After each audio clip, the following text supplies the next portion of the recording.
Bonjour à toutes et à tous, j'espère que vous allez bien, très bien, car c'est Nasvap pour une nouvelle vidéo. Et là, aujourd'hui, nous allons tester le Dark Mesh de chez Advken, qui est un clairomiseur en mèche, comme pas mal de clairomiseurs en mèche, mais il propose des triple mèches, des double mèches ou des single mèches. Après, Advken est surtout connu pour ses atomiseurs RTA reconstructibles, voire ses modes méca également, ils ont fait quelques modes méca. Et là, ils se lancent dans les résistances toutes prêtes et en plus elles sont archi compatibles avec le Mesh Pro de Freemax. Donc j'essaierai une résistance du Mesh Pro de Freemax qu'on peut retrouver plus facilement un peu partout et vous dire ce que j'en pense comparé au Freemax. Donc n'hésitez pas à mettre un gros pouce bleu et à vous abonner si vous voulez soutenir la chaîne de Vap.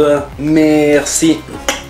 Donc voilà le nouveau Dark Mesh de chez Advken. Ici nous avons un scratch d'authentification et à l'arrière tout ce que contient le packaging. Donc quand on tire comme ça, on arrive sur une petite boîte et on ouvre et on arrive sur une petite carte, un petit sachet comprenant des joints de rechange et à l'intérieur nous avons une bubble de rechange, une résistance de rechange. En dessous nous avons une petite serviette. Donc les deux bubbles sont strictement identiques. Donc ce joli clairomiseur, il est fait en acier SS304. Le drip type 810, il est en résine. Il est un peu dur à enlever, mais ça va pas énormément dur quoi. Donc vous pouvez mettre le drip type 810 de votre choix. Le joint il se trouve ici à l'intérieur. Donc il fait 25 mm de diamètre, enfin il est dit 24 ou 25 mm de diamètre et 28 au niveau de la bubble. Après concernant la contenance, avec cette grosse résistance il fera 5 ml de contenance et avec cette résistance là qui est plus petite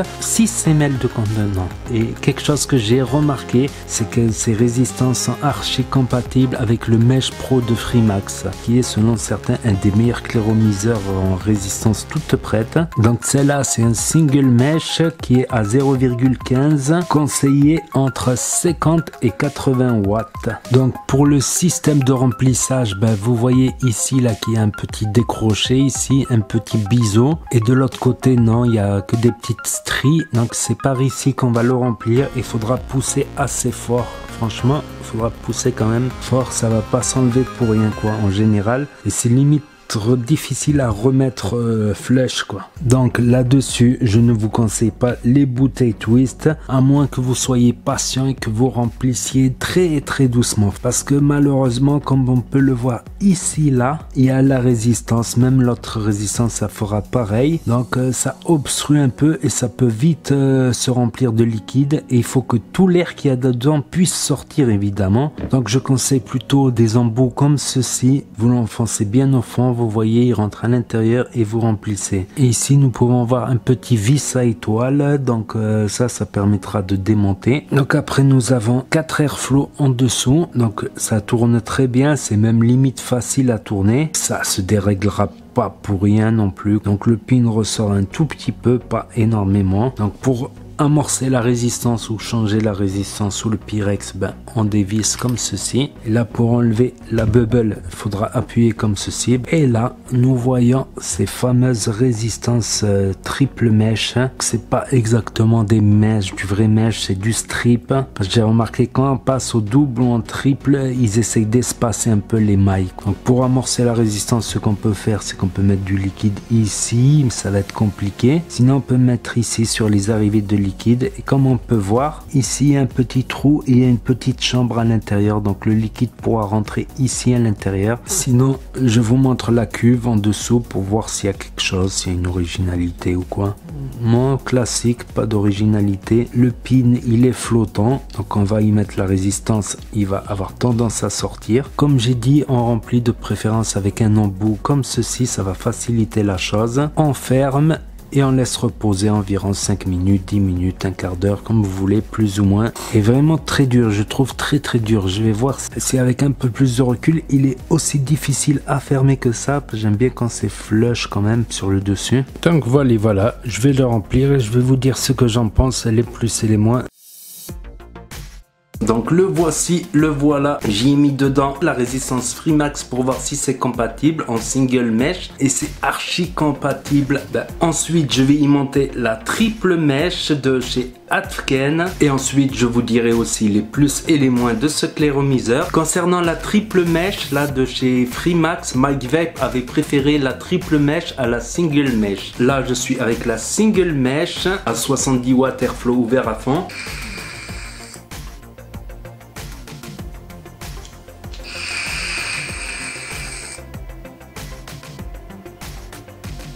Ça vape bien, très bonne saveur, mais juste à l'instant, juste avant, cette résistance là Freemax, elle était sur le Mesh Pro de Freemax et j'ai préféré les saveurs sur le Mesh Pro de Freemax. Franchement, j'ai cherché à comprendre pourquoi il y a une petite différence de saveur entre les deux. J'ai regardé au niveau du top cap, l'arrivée de vapeur sur le Dark Mesh, elle est un peu plus petite et sur le Freemax Mesh Pro, elle est un peu plus grande. Moi, pour mon goût personnel, niveau saveur, je préfère le Mesh Pro. Mais c'est pas une différence énormissime, il y a une différence quand même, mais ça reste très bon en saveur avec la single mesh tout de même.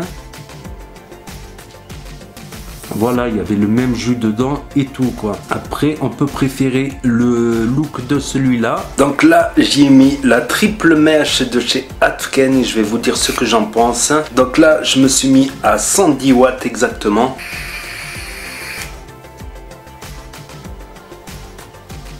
Donc ça marche très bien avec la triple mèche. C'est pas trop mal en saveur, franchement à 110 ça commence à être un peu chaud quand même. C'est pas trop mal en saveur mais c'est pas extraordinaire non plus. Je trouve que c'est un peu moins bon que le Freemax Mesh mais c'est pas mal, ça marche en tout cas si vous l'avez acheté. Ils auraient dû faire un trou de cheminée avec un diamètre un tout petit peu plus grand. C'est dommage, ça fait moins bien ressortir les saveurs quand le trou il est trop petit en aérien ou trop grand bien évidemment. Donc pour moi c'est un clairomiseur mèche comme tant de clairomiseurs mèche. Ça rentre pas dans mes clairomiseurs mèche préférés en tout cas mais ça marche.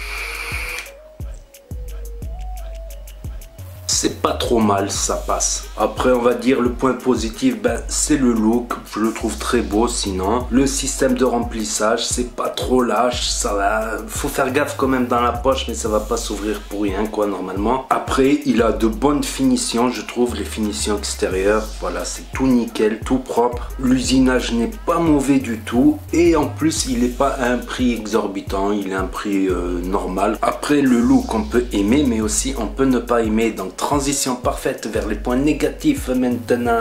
Le point négatif, je vais le répéter une quatrième fois, quoi, même si on met les résistances du Freemax dedans, c'est un petit peu moins bon. Autre point négatif, on peut pas trop récupérer de jus à l'intérieur quand on change de résistance par exemple. Autre point négatif, c'est qu'il est très difficile à remplir avec une twist par exemple. Avec les chevilles ça va, si on peut rentrer un petit peu parce que la résistance elle est un peu trop grosse, elle empiète dans l'ouverture de liquide. Mais c'est remplissable si on y va doucement, même avec une twist on y va doucement bien sur le côté. C'est faisable mais des fois ça se bouche. Après autre point négatif, c'est qu'il consomme énormément comme la plupart des résistances en mèche du marché. Donc si vous commencez la vape ça va vous revenir trop cher si vous achetez les liquides à 5 €. Vous pouvez apprendre à faire votre dye liquide. J'en ai fait des vidéos, normalement ça devrait s'afficher là. Puis aussi ce n'est pas un matériel qui est destiné aux nouveaux vapoteurs qui commencent à la vape parce qu'ils ont souvent les branches et les poumons irrités par le tabac. Après l'exception fait la règle bien évidemment mais ça peut être un peu trop chaud pour eux quoi pour commencer. Plutôt sur un petit matériel à 15-20 watts et puis progressivement essayer d'autres matériels un peu plus aériens. Donc maintenant on va passer au bilan final et à la note finale. Donc en bilan, c'est un atout, il marche très bien. Certes c'est pas le meilleur clairomiseur en mèche. Je pense d'autant plus que Adfken sont très bons. Adfken very good for RTA, for mechanical mods. Donc merci à Adfken de me l'avoir envoyé. Par contre pour la note ça va être un 7. J'hésite entre un 6,5 et 7 sur 10. Disons un 7 parce que ça marche, ça fait le job. C'est pas le meilleur mais voilà.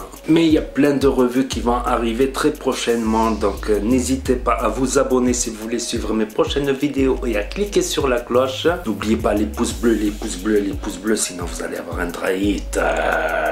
N'hésitez pas à commenter et à partager la vidéo. Et je vous dis à très bientôt les amis, les potos, pour de nouvelles vidéos, revues et tutos. C'était Nasvap pour vous servir. Et vous savez très bien, si le courant passe, et ben la cigarette trépasse. Et ça va peu bien.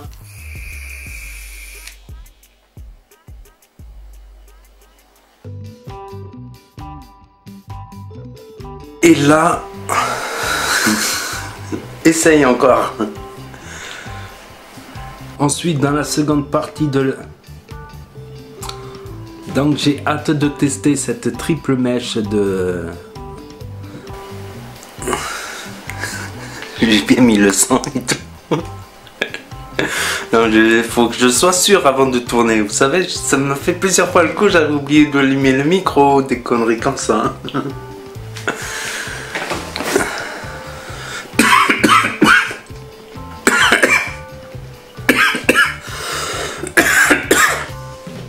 Ah bah, excusez-moi.